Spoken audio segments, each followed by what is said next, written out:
thème, la gouvernance. Donc je remercie beaucoup Fanny, Diane et Claire pour votre intervention. Et là, nous allons donc changer de scène. Donc j'accueille Caroline, Lionel et Dominique, en principe. Voilà.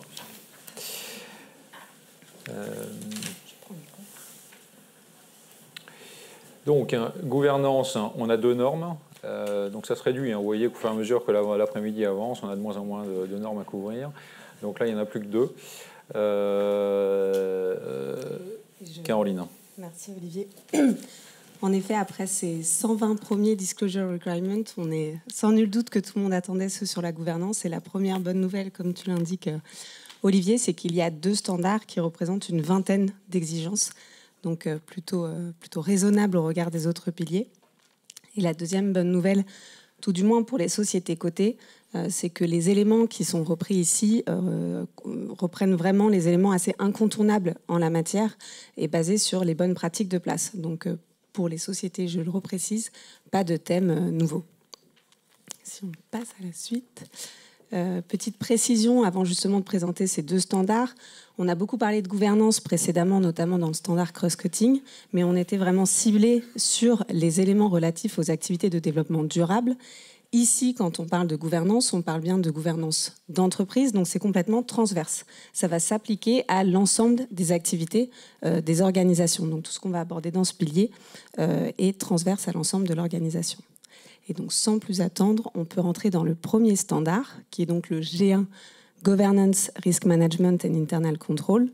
Et vous le voyez, donc, les Disclosure Requirements sont structurés selon la même structure justement que les autres ESRS. Et comme son nom l'indique, il y a bien 3 thèmes qui sont abordés, la gouvernance d'entreprise, la gestion des risques et le contrôle interne. Sachant que le niveau de détail qui va être attendu sur le volet gouvernance d'entreprise est bien plus important que sur la gestion des risques et le contrôle interne, parce que 8 des 10 Disclosure Requirements concernent la gouvernance d'entreprise. Donc on a des attentes plus fines sur ce thème-là. Et avant de rentrer dans justement les deux illustrations pour présenter ce standard, 2 commentaires généraux. Le premier, c'est qu'il y a une transparence qui est attendue sur les dispositifs, sur les processus. On est vraiment dans des exigences de description qualitative des actions et des processus mis en œuvre par les organisations sur des thèmes, sur des sujets bien spécifiques. Et ce sera d'ailleurs le cas sur le standard G2 également.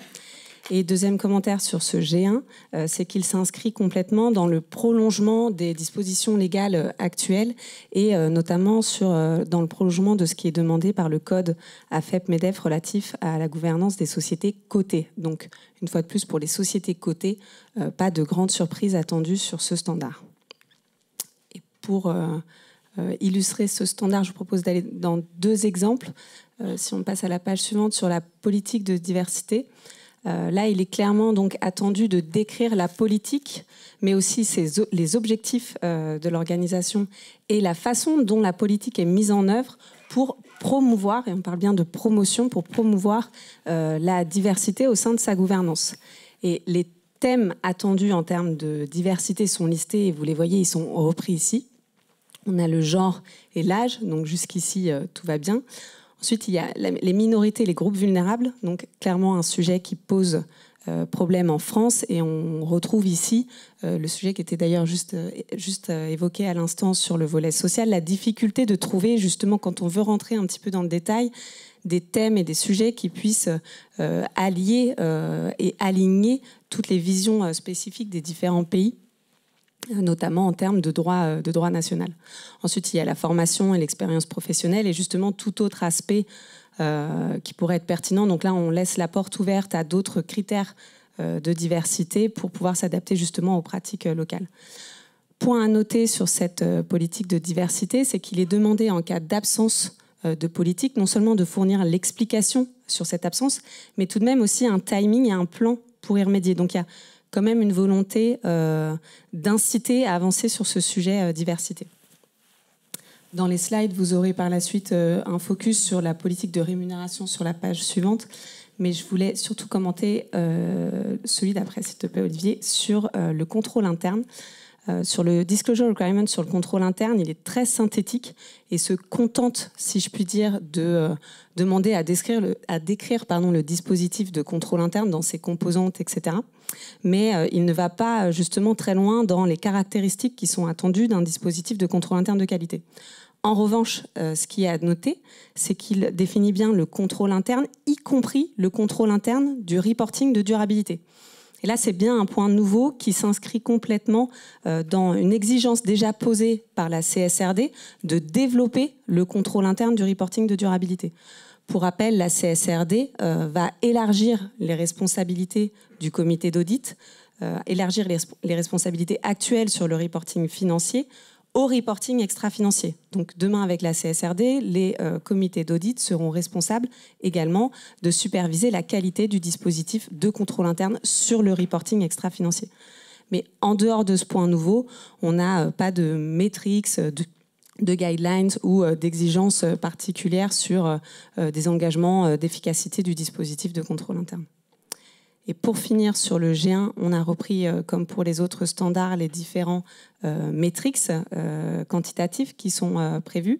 Ils sont tous concentrés donc sur la gouvernance. Il n'y a rien sur la gestion des risques ou le contrôle interne. Et ils sont là encore assez standards et assez alignés avec les pratiques aujourd'hui de place, avec un volet sur la composition des différents comités de gouvernance et un volet sur le nombre de séances et les taux de participation à ces comités. Et je laisse du coup la parole à Lionel sur le G2. Merci Caroline. Je pense qu'on peut passer directement à la slide sur la structure. Une remarque d'ordre général sur cette structure de Disclosure Requirement concernant Business Conduct. Et on va parler d'éthique des affaires. On voit bien qu'il y a une réelle volonté, une influence de la conformité en matière d'anticorruption, puisque vous pouvez le voir sur les 10, il y en a plus de la moitié qui concernent les dispositifs anticorruption, alors directement ou indirectement.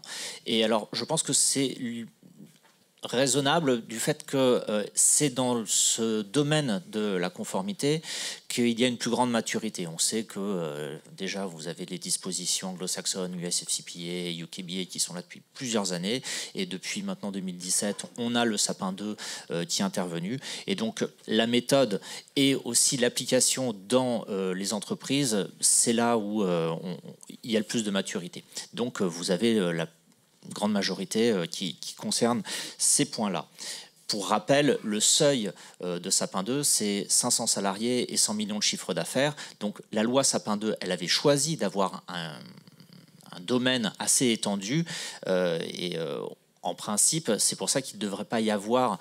le standard de l'ESRS me semble correspondre à cette disposition de Sapin 2.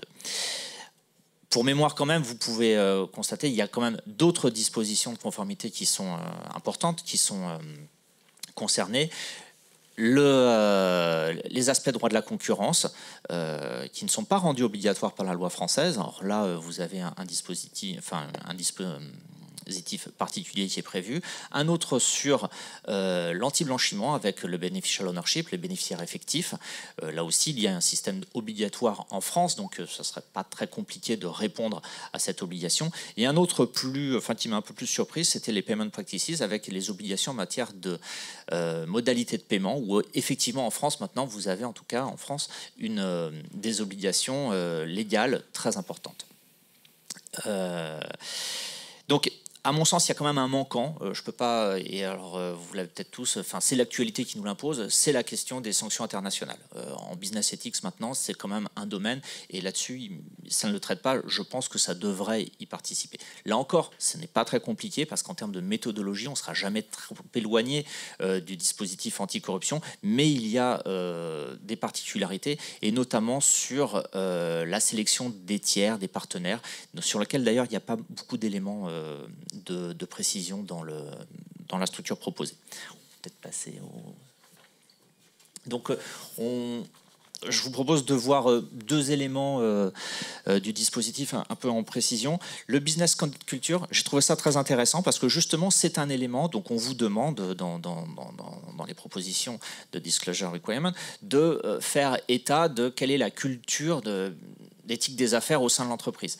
Et c'est intéressant parce que justement la loi, en tout cas la loi Sapin 2 en France, elle ne prévoit pas ça. Et alors justement, l'Agence française anticorruption avait soulevé ce point-là et dans ses recommandations, elle dit qu'il faut donner des précisions sur ce point-là. Donc intéressant, puisqu'on va vous demander quelles sont les modalités qui permettent de justifier du turn of the top, quelles sont les modalités, est-ce qu'il y a eu des discussions au sein des différents comités, au sein du conseil. Donc, obligation intéressante, puisqu'elle va permettre de répondre aux exigences de l'Agence française anticorruption et surtout de documenter l'ensemble des discussions, de tout ce qui peut être la communication informelle qu'il y a au niveau des groupes. Donc, ça me semble être quelque chose d'intéressant. Deuxième élément, les police and target business conduct. Essentiellement, il s'agit des politiques mises en place dans le cadre du contrôle interne.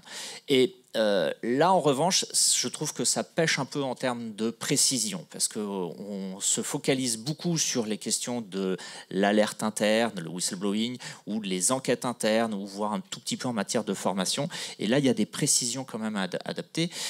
Et surtout, c'est qu'avec la loi Sapin 2, il y a eu des mises en place de politiques très précises, que ce soit sur les cadeaux invitations, sur les conflits d'intérêts, sous influence de l'AFA, ou maintenant en matière de lobbying, de partnership. Alors vous avez quelque chose de précis en matière de lobbying, mais pas sur le sponsoring.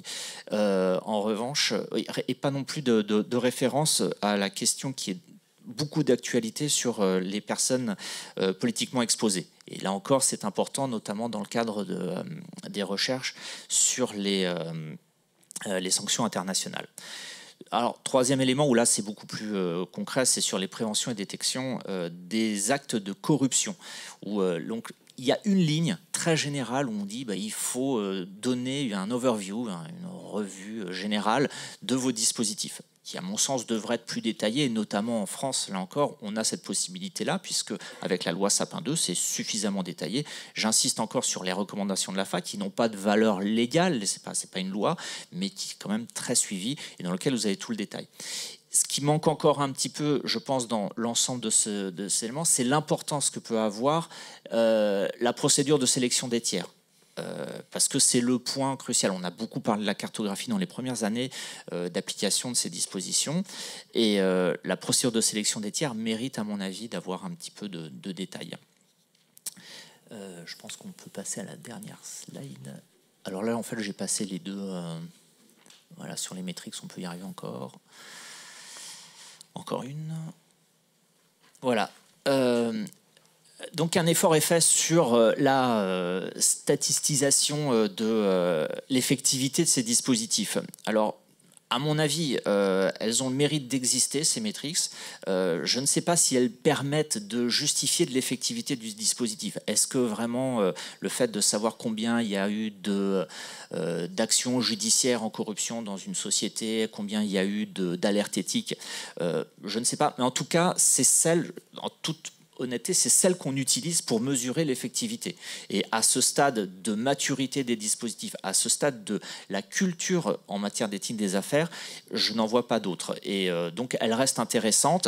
Et en toute transparence aussi, l'Agence française anticorruption regarde ces éléments-là, notamment sur les formations. Eh bien, il y a les mécanismes de reporting permettent d'avoir assez facilement ce genre de statistiques. Et elle semble utile et reçue par l'Agence française anticorruption. Un point quand même, c'est sur la question de la confidentialité, puisqu'on va demander beaucoup d'éléments d'information, des éléments aussi statistiques. Se pose la question de savoir, en tout cas en France, sur quel est le niveau de communication et de transparence qu'on peut avoir par rapport à nos dispositions, en tout cas en France, là encore, qui sont appliquées en matière de confidentialité. Je vous rappelle qu'en France, vous avez le secret professionnel, celui de l'avocat, le secret médical, qui a une importance considérable dans certains secteurs d'activité, notamment en matière pharmaceutique, le secret bancaire, qui lui est beaucoup plus réduit maintenant compte tenu des nouvelles dispositions, mais qui a quand même son importance. Vous avez aussi la question du secret de l'instruction et de la violation de la vie privée, puisqu'on demande de faire communiquer sur notamment les actions judiciaires qui pourraient correspondre qui pourraient toucher des employés ou des mandataires sociaux, mais il faudra se poser la question sur la compatibilité entre cette obligation de transparence par rapport à cette obligation de confidentialité. Je pense aussi au secret des affaires. Alors moi j'en ai fini. Merci beaucoup Lionel. Alors Dominique, maintenant la parole est à toi. Que penses-tu de ce dispositif en matière de gouvernance? Alors, je pense que il faut distinguer, je pense, la norme G1 et G2. G1, effectivement, les thèmes sont connus. Pour les entreprises cotées, donc avec le code AFEP-MEDEF, il n'y a pas beaucoup de nouveautés. Je pense que la remarque, pour moi, la plus importante à faire, c'est un point de terminologie qu'on avait soulevé lors de l'Outreach Event, pour clarifier ce qu'on entend par Administrative Management and Supervisory Bodies. Et puis il y a toute une flopée d'autres dénominations qu'on trouve un petit peu partout. On parle de senior management, other key personnel, leadership, management level, senior executives, executive and operational levels. Donc la clarification qu'on a obtenue lors de l'Outreach Event, c'est qu'en fait les organes de gouvernance qui sont visés par d'ailleurs ESRS 2 et G1, G2, c'est les organes de supervision. Donc c'est conseil d'administration, conseil de surveillance, directoire, et les comités constitués à leur sein, comme le comité d'audit, comité de rémunération, nomination, comité RSE. Donc je pense que c'était bien qu'on ait cette clarification, et ça veut dire qu'il y a un nettoyage à faire là, de toutes les autres terminologies et une explicitation claire qu'il s'agit de ces organes-là. Je pense aussi que la G1 a le mérite de statuer sur les indicateurs de gouvernance qui seront utilisés et publiés. Donc on parlait de la composition, on parlait du pourcentage de fréquentation, qui sont déjà des choses que l'on publie, mais je pense que le débat était encore ouvert et on cherchait des indicateurs, soit de résultats, soit de moyens. Bon, là, on voit qu'on est plus sur des indicateurs de moyens, mais néanmoins, ça a le mérite de fixer une norme. Le G2 est plus délicat.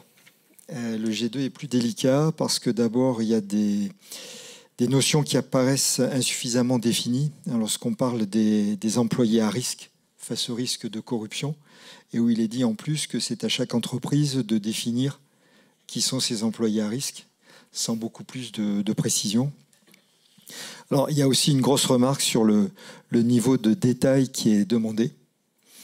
Alors, je vais citer quelques exemples. Donc, la G2.5 sur la formation anticorruption et la table qui est demandée dans l'application Guidance numéro 13 sur l'avancement de la formation, qui est certainement excessif. Je pense que savoir finalement quel est le nombre de personnes qui auraient à suivre la formation et où on en est dans la formation de ces personnes, c'est déjà largement suffisant.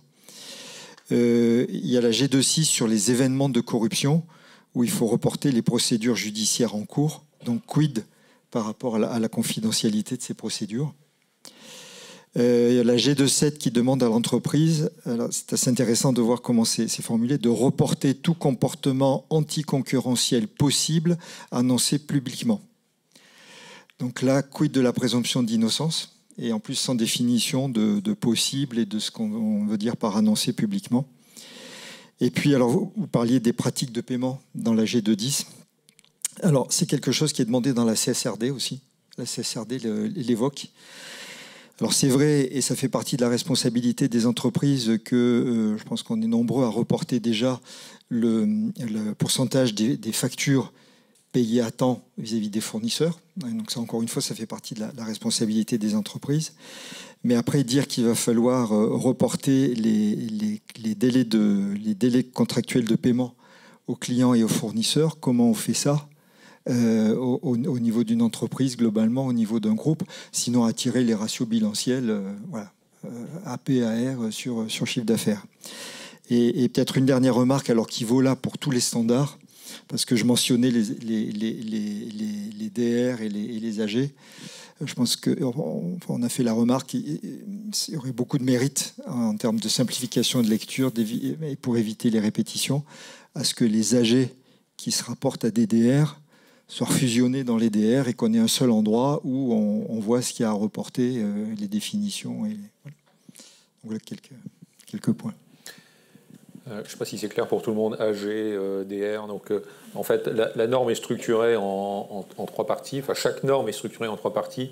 Il y a la norme, ensuite il y a ce qu'on appelle les AG, qui sont les Application Guidance. Donc, ça vient préciser la norme. Et ensuite, il y a les bases de conclusion qui viennent expliquer pourquoi la norme. Voilà. Donc, les AG, effectivement, viennent expliquer, viennent donner des précisions complémentaires sur ce qui est requis par chacune des disclosure requirements. Merci Dominique, merci Caroline et Lionel. Alors, on est donc arrivé au terme de notre présentation, du coup je me retrouve tout seul. Alors maintenant, on va passer... alors vous avez deux questions qui vous seront... alors ouais, ISSB, SEC, bon, à nouveau vous aurez les slides. L'idée n'est pas de se focaliser dessus. Vous savez qu'il y a ces initiatives en parallèle, on en a parlé. On n'a pas le temps de les passer en revue. L'ANC, dans le cadre de ses travaux, va répondre à la fois à l'EFRAG, mais aussi à l'ISSB et aussi à la SEC. La SEC, c'est déjà fait, puisque la date limite était vendredi, donc la lettre est partie. Et donc, ça m'amène maintenant, avant nos tables rondes, vous poser 2 questions sur lesquelles vous pouvez vous exprimer. Tout à l'heure, je crois que c'est Dominique qui avait parlé de la marche est haute, de marche à franchir, du niveau de la marche. Donc on vous repose la même question. Pour vous, quelle est la hauteur de la marche à franchir par rapport à vos pratiques actuelles? Et puis une deuxième question, vous allez retrouver également, qui porte sur les principales difficultés auxquelles vous pensez être confrontés. Vous avez une dizaine d'options et pour chacune de ces options, une note de 1 à 10 à donner. Voilà. Alors maintenant, on va passer aux tables rondes. Alors le principe des tables rondes, c'est... déjà vous avez exprimé, lorsque vous êtes inscrit, vous avez exprimé un choix de thématique. Bon, vous avez encore le droit de changer si vous voulez, mais en principe, vous êtes déjà positionné sur la bonne table. Si vous n'êtes pas sur la bonne table, vous avez aussi le droit de changer. Maintenant, si vous êtes sur une table sur laquelle vous vous sentez en infériorité numérique, vous avez aussi le droit de faire une consolidation avec une autre table. Je crois que vous êtes à peu près pas trop mal, mais il y a peut-être des tables où vous êtes... bon, vous avez, voilà, regardez s'il y a un intérêt à vous regrouper. Chaque table a un thème, et pour chaque thème, vous avez les questions qui sont proposées ici. Cross-cutting standards, qui portait sur... on vous pose une question, parce qu'on n'a pas le temps, dans le temps qui nous reste, enfin dans la demi-heure que l'on a d'en traiter plus. Donc on a choisi une question pour chacune des thématiques. Cross-cutting standards, c'est la notion de qualité de l'information. Est-ce que vous pensez que les principes qui sont proposés par les cross-cutting standards permettent d'arriver à une information de qualité telles qu'elles ont été décrites par à la fois la CSRD et puis aussi par SRS 1 et 2. Donc en matière de pertinence, est-ce que c'est pertinent, est-ce que c'est comparable, est-ce que c'est auditable, est-ce que c'est faisable, est-ce que c'est fiable? Pour le thème environnement et social, l'idée c'est de réfléchir à la démarche de priorisation, parce qu'on a bien vu qu'il y avait un volume extrêmement important d'informations à fournir. C'est peut-être un petit peu trop à absorber d'un coup. Et donc, dans quel ordre faudrait-il faire les choses? En année 1, en année 2, en année 3 ou au-delà? Donc, dans quel ordre de priorité se fixe-t-on? Quel principe de priorisation se fixe-t-on? Et une sous-question peut-être à cette question principale, c'est quelles disclosures pourrait-on différer? Voilà, donc la question elle pourrait être quelles normes faut-il différer ou peut-on différer? Quelles disclosures peut-on différer? Ou toute autre approche. Et pour la partie gouvernance, je crois qu'il y a une table qui s'intéresse à la gouvernance. Que voyez-vous qu'on puisse faire pour améliorer les propositions qui sont faites? Voilà. Est-ce que alors vous avez pour chacune des tables, en principe, vous avez un animateur de PwC qui doit être à votre table. L'idée de cet animateur est d'animer, mais aussi de faire remonter les 2, 3 ou 4 points clés que vous souhaitez partager. Et après cette remontée, on fera une synthèse dans les 20 ou 25 minutes qui nous resteront.